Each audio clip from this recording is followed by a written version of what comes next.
एक लाइन गाना पड़ेगा भैया आपको। नहीं नहीं गाना पड़ेगा भैया। अरे एगो शेरवा जेल के भीतर कोई गो शेरवा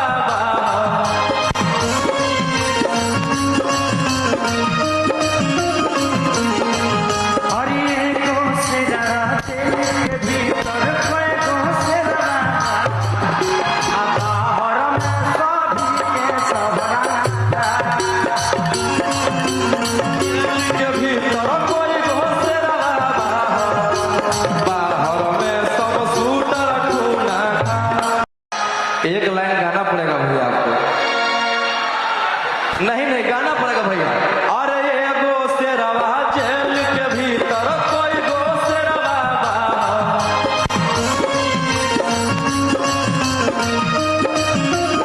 अरे एगो शेरवा जेल के भीतर